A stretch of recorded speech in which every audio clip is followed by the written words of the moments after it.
Welcome to Black Spring. Now, today I have something of it's an interview which is being hosted by the Breakfast Club's only Charlemagne, and it features the 2020 presidential nominee of the Democrat Party, Joe Biden. Now, I asked in this segment if you'll just pay attention to the the wording and any other nuance that you might pick up. Just pay close attention and you might find some things that are disconcerting. I'd like to thank everybody for joining me on this segment of Black Spring with Autumn.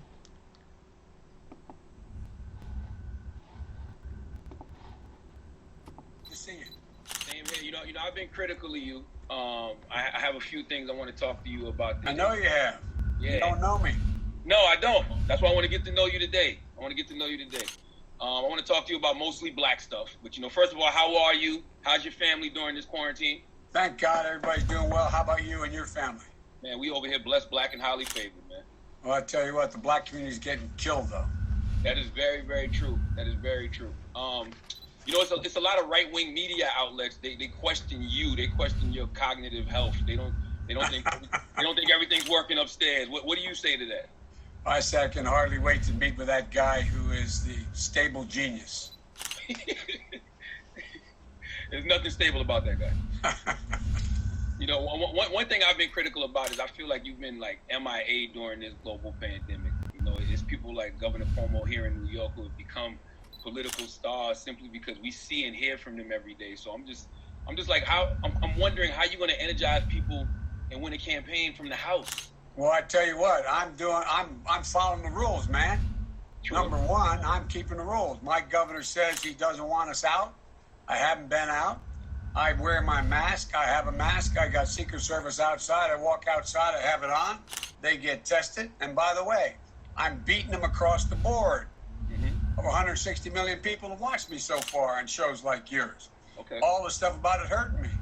It's not hurting me. I'm winning in all those states. I'm ahead in all national polls. And the more he talks, the better off I am. Yeah, we know polls can be illusions, though. Like, we looked at all the polls in 2016, too, and look what happened. Totally different, man. 2016 is totally different. What you had then is you had somebody who didn't know it all. They wanted to just change the system the way it was.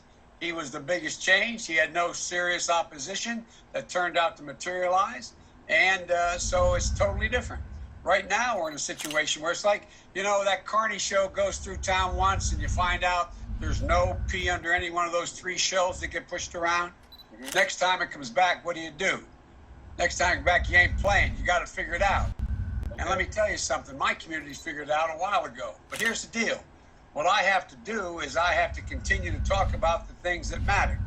And the things that matter are, for example, right now there's a study out of Columbia University and the Disease Control Center up there. They pointed out that if he had listened to me and others and acted just 1 week earlier to deal with this virus, there'd be 36,000 fewer people dead.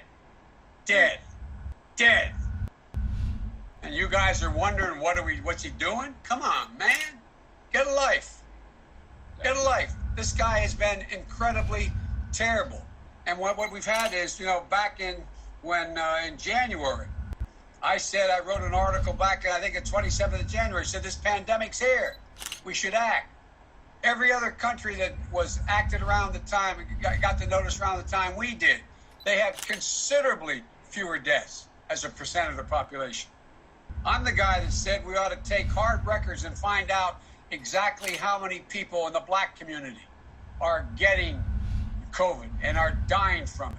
And look what's happened. Now everybody's going, oh, surprise, surprise. Look, everybody knows this. We have to come back. We have to fight back. And the crisis is laying bare the institutional racism that's still prevalent in our society. And I believe we have to address it by transforming our economy, and this time bringing everybody along. And we haven't, look, he started to undermine the pillars of his economy before. Look, the blinders, Charlemagne, in my view, have been taken off. Okay. Now people recognize that those essential workers, a disproportionate amount of them are African Americans, and they're breaking their necks, risking their lives, losing their lives. They're grocery store workers, they're bus drivers, they're delivery people, they're the people who are on the line. They're the healthcare workers who are in a position where they're taking care of the nurses. I mean, and they're making basically the minimum wage. So this time when we come back, we had to only rebuild, move this along. We not only rebuild, but we have to transform this economy. We can create millions of new jobs in transportation, energy structure. There's jobs. A job is a lot more than a paycheck. It's about your dignity. It's about respect. It's about how you're treated. And that's how we built from the working class to the middle class. But this time we have to address the institutional racism. We've seen it more clearly now. In a black majority county, they're 6 times more likely to die in a pandemic than a white county. They're disproportionately uninsured in the African American community, disproportionately make up the essential jobs that they can't do at home. They're risking their lives every day. Enough's enough. And this Biden recovery I'm going to put together will bring everybody along. We're going to build a better future, not back to what we had, but back to something better than we had. I'm glad to hear you say that. I don't know if you saw a couple weeks ago, Sean Combs, you might know him as Diddy. You know, he said what I believe a lot of black voters, including myself, feel, and that's that Democrats take black voters for granted. You know, votes are quid pro quo, right? It's not like I don't want to vote. I just want to know what candidates will do for us in exchange for our votes. The same way young progressive Latinos, the LGBT community, absolutely, we want the same thing. Do you feel like black people are owed that from the Democratic Party? Absolutely, Bob. What did I say? Remember when they said Biden can't win the primaries? Yes. I kicked everybody's out. Excuse me. Don't talk like that. I need you to say that. You did what? No, I won overwhelmingly. I told you when I got to South Carolina, I won every single county. I won a larger share of the black vote than anybody has, including Barack. I increased the vote in Virginia overwhelmingly by 70%. Look, what people don't know about me is I come from a state that's the 8th largest black population in America. The 8th largest. I get 96% of that vote for the last 40 years. They're the folks, as they say it my way, brung me to the dance. That's how I get elected every single time. And everybody's shocked. I get overwhelming support from the black leadership, young and old.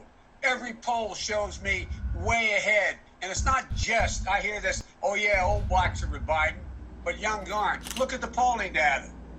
Polling data, let's say it's off by half. Come on, man. Give me a little break here. This is where I come from. I got involved. I came home from college, and I had a job with a really fancy law firm out of law school. And my city is the only city in America occupied by the National Guard, the military, for 10 months when Dr. King was shot. And I had this fancy job, a kid coming from a lower middle income household. I quit and became a public defender. And I stayed in that community. I was the only guy when I was in high school. I had a job, a country club kind of job at a swimming pool. I was the only white employee in the East Side because I wanted to work in the projects, because I wanted to understand. That's how I got involved in politics. That's what this is all about for me. It's about equality. It's about dignity. It's about treating people with respect. And so, you know, when you take a look at my record, people talk about the crime bill. Crime bill didn't increase mass incarceration. Other things increased mass incarceration. And the reason why, if you go back and look, and I know you talk about it, you go back and take a look. That's why you had the vast majority of the black caucus at the time supporting the crime bill. Almost every major city black mayor supported the crime bill because blacks were getting killed overwhelmingly as well. And what happened when that crime bill? It had 4 or 5 really important things. It had the Violence Against Women Act. It said drug court, don't send anybody who has a drug problem to jail, send them to rehabilitation, to a drug court. It had in it, they had the assault weapons ban, getting rid of assault weapons, getting rid of the number of rounds you could have in a gun. It also had in it a whole range of other things, but had things I didn't like. Clinton wanted to put in a deal where, in fact, 3 strikes and you're out. I opposed that 3 strikes and you're out bill. I opposed the position taken that saying that you're going to have any mandatory sentences. But on balance, the whole bill, what happened was it did, in fact, bring down violent crime in black communities as well. And guess what? The fact is, prison population didn't increase. 94% of every prisoner in jail is in a state prison, not a federal prison. No federal law. And here's the deal. The one thing I opposed in that bill was people wanting to give money to state prisons to build more prisons. I opposed it. But the point was, on balance, everything from the assault women's ban to the violence against women ban to the drug courts, they were important. And now look what we can do. Look, I've been pushing along with my colleagues in a black caucus in the United States Congress. We should change the entire, and I've been doing this for a while, change the entire prison system from one that is punishment to rehabilitation. There's only a couple things everybody has in common in jail. One is they were the victims of abuse, or their kids were, or their mother was. Number 2, can't read. Number 3, they don't have any job skills. They were in a position where they didn't get a chance. Why does it make sense? Why did I come along and write the first act that said when you get out of prison, you don't just get a notion where you get $25 in a bus ticket. You end up under the bridge. You end up under the bridge and just do the same place. So every single solitary person being released from prison should have access to every single government program. Why does it not make sense to have African Americans who are getting out of prison, who serve their time, everybody for that matter, be able to have public housing? Why doesn't it make sense that they can have Pell Grants to go to school? Why doesn't it make sense they can have access to health care? What are we, nuts? That's what we keep doing. Yeah, so sorry, that's our time there. No, I'm sorry. I know Jill has to use this, but I'm talking too much. I apologize. No, I gotta ask you though. Why so much resistance on admitting the crime bill and other legislation you are a part of was damaging to the black community? Because we had Hillary on a few years ago, and Ms. Clinton said that the crime bill we made a lot of mistakes with that, and she wanted to atone for that by becoming the next president. Like, she was wrong. What happened was, it wasn't the crime bill. It was the drug legislation. It was the institution of mandatory minimums, which I oppose.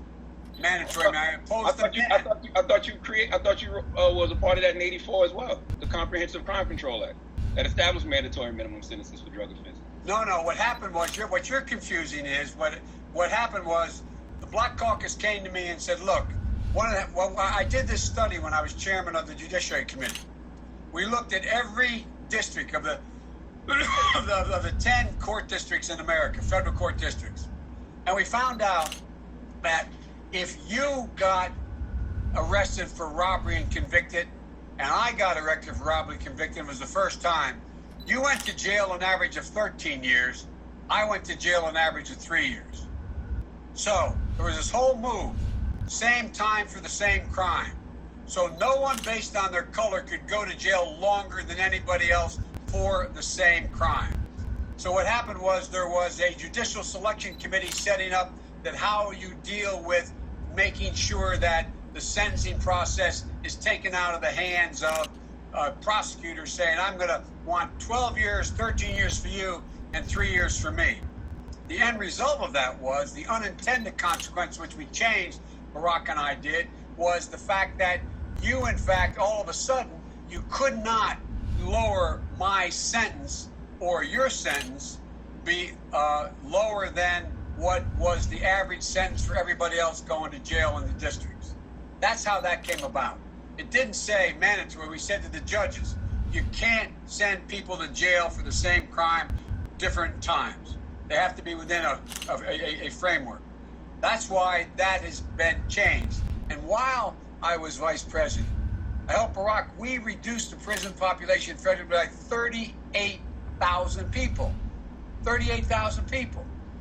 And the only mandatory was in there was carjacking, which I opposed, and 3 strikes and you're out, which is ridiculous. It only was imposed 3 times. But still, even once makes no sense.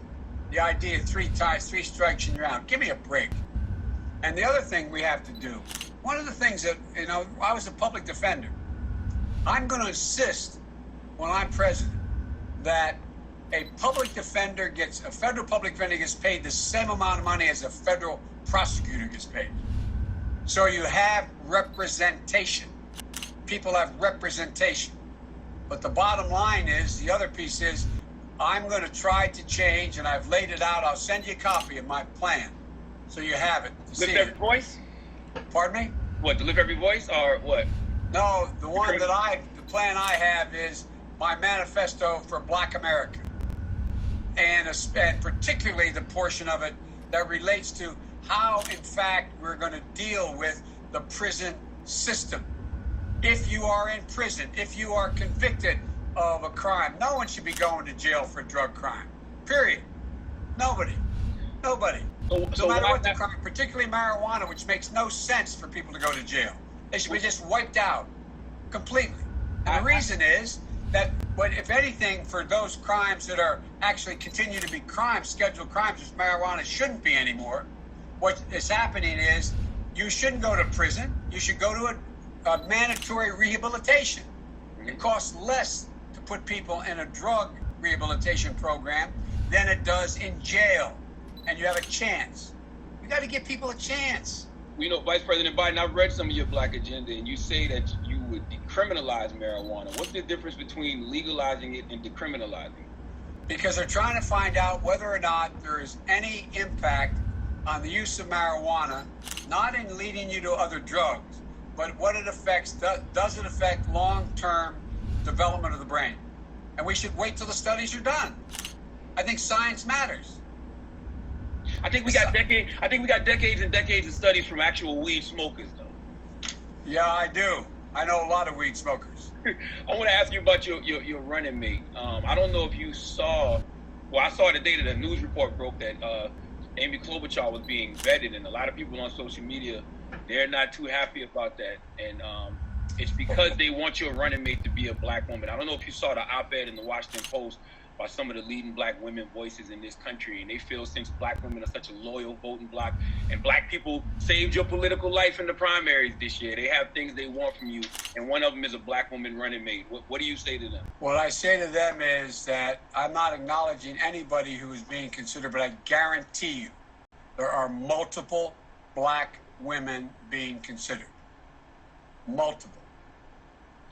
Thanks so much. That's really our time. I apologize. You can't do that to Black media. I can't do that to white media and Black media because my wife has to go on at 6 o'clock. Okay.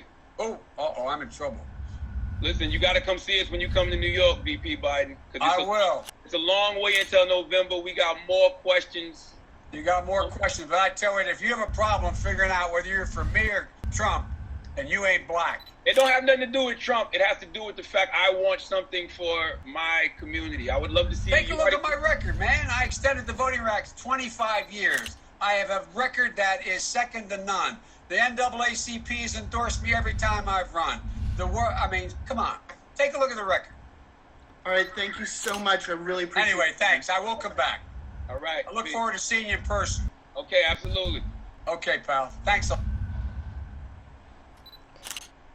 like to thank everyone for joining me again on this segment of Black Spring with Autumn.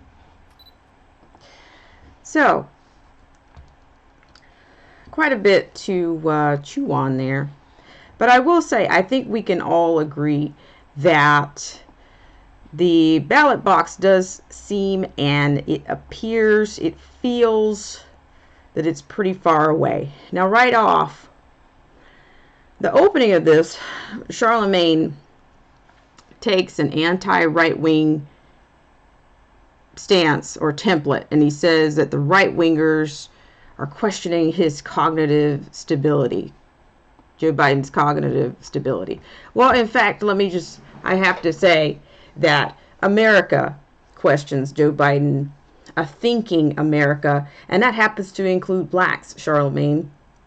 Not all Blacks worship their skin color or looks to the government in their time of despair, need, or for a sense of fortitude.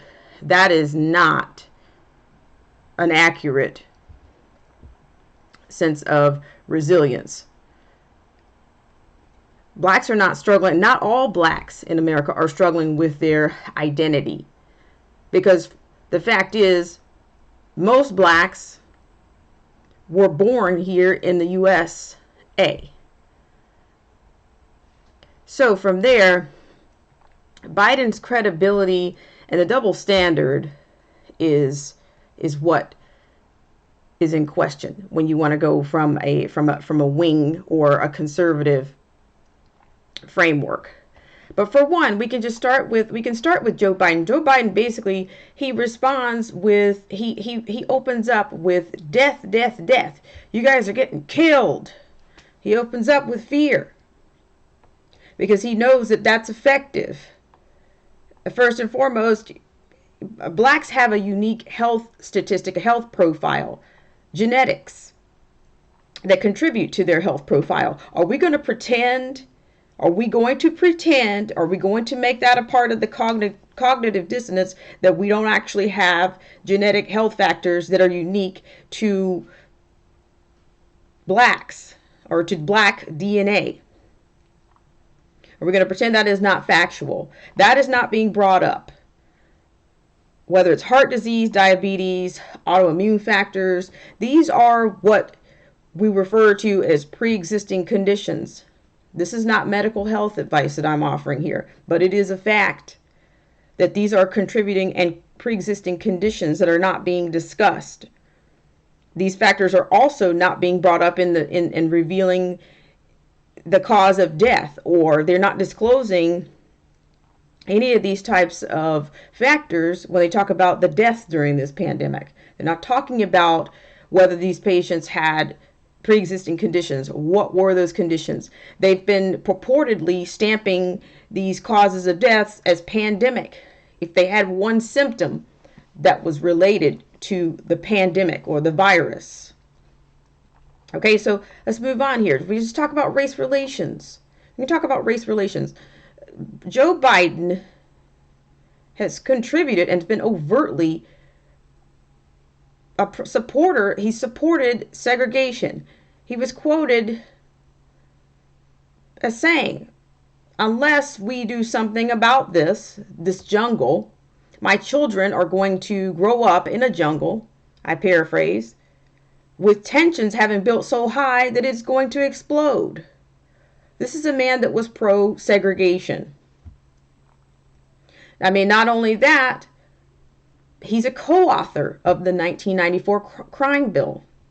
He's claiming that he did all these intensive studies and it was more about rehabilitation and reform, and he was purportedly giving more grants and for school or Pell Grants or public housing, and then in the same sentence he's throwing Bill Clinton under the bus for his component of the 3 strikes rule or a 3 strikes clause, and I didn't agree with that, even though it was only a limited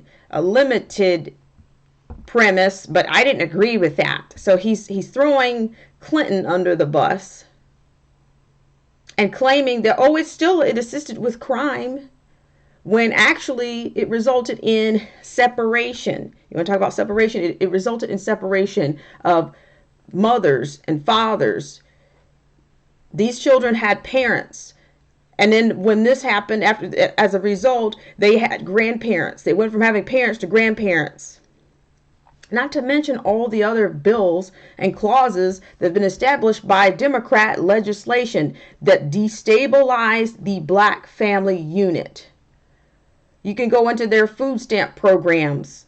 You can go into their housing clauses as to whether a man could be in a home. All of these factors have contributed to destabilizing the black family. We're talking about a demoralization and a destabilization of blacks, and it is historically evident that this has come from Democrat legislation and ideology. It's available.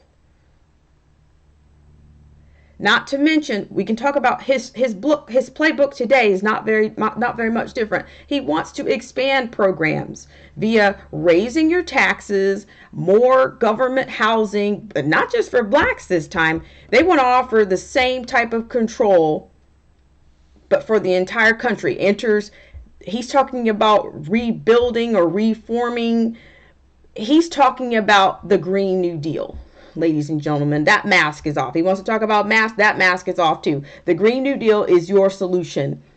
A socialism program for everybody. He says bring everybody else along. So you want to basically enslave everyone with your socialism program. They demonize Bernie Sanders for his ideologies, but Joe Biden is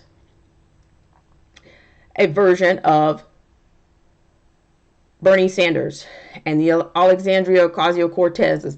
All of these, he has lassoed and wrapped them all up in an entire bow. And he's also going to try to claim, he's also taking credit. You can start to see that. You can already see him trying to take some reform credit on crime, criminal justice. You've already seen that. So here you go. This is a government takes and creates all. Like the virtues of FDR. They always talk about the virtues and how FDR saved the country during the World War. So this is what you have. This is what he's offering. He's offering the Democrat Party. They create problems and they got the solution. Oh, I know what we'll do next. This is not original, Mr. Biden. This is not original, Democrats. In America today, black and white or white, we don't want the solutions of we don't want your solution in the form of socialism.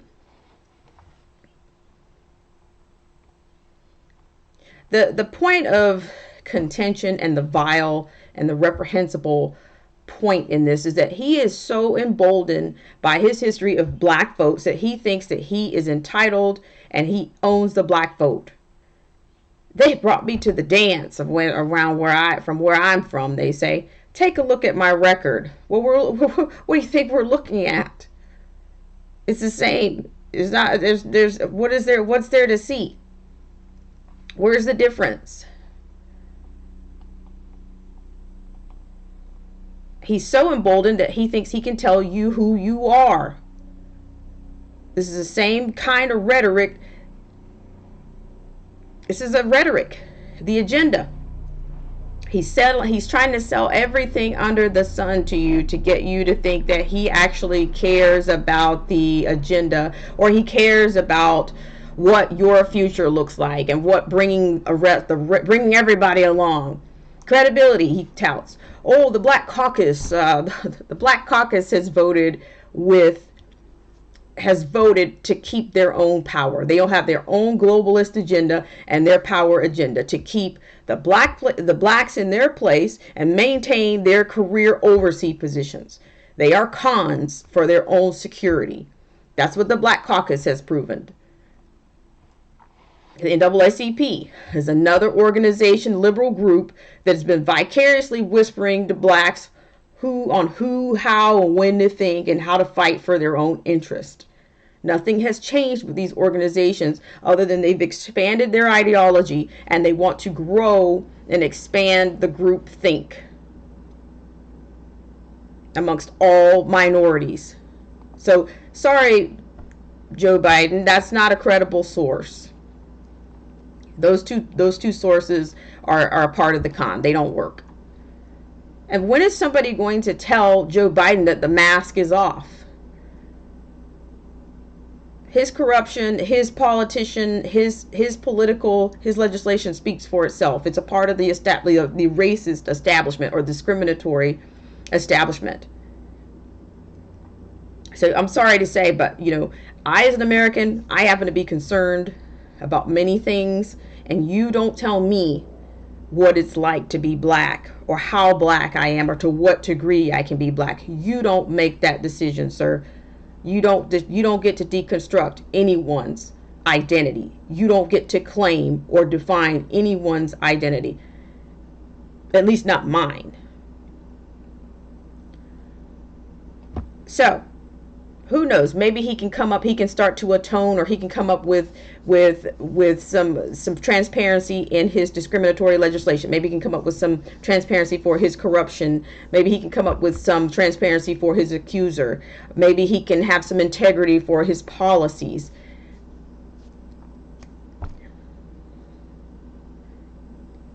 And the final point on this is that he talks about how unique in the response to the pandemic. Well, nowhere else in the world were they dealing with impeachment all the way through Christmas. And nowhere else in the world did you have a House Speaker while the president is doing a State of the Union address. He mentioned the pandemic and that he was keeping an eye on it. Nowhere else in the world was a speaker, or even in the UK or anywhere else in the government, in their body, where did you have a representative of government ripping up a transcript of a speech that speech was addressing the concerns of the nation, and the pandemic was on that transcript. So he doesn't have a leg to stand on. So let me know what you guys think in the comments. I'd like for you to just take a look around, take a look at the clip for yourself. Let me know what your comments and concerns are. And if you could like, subscribe, and if you dare share this, because I'm not sure what range of video and what the Black community's response is going to get from this situation, but I can assure that there's probably going to be a bit of suppression in that. And once again, I'd like to thank everyone for joining me on this segment of Black Spring with Autumn.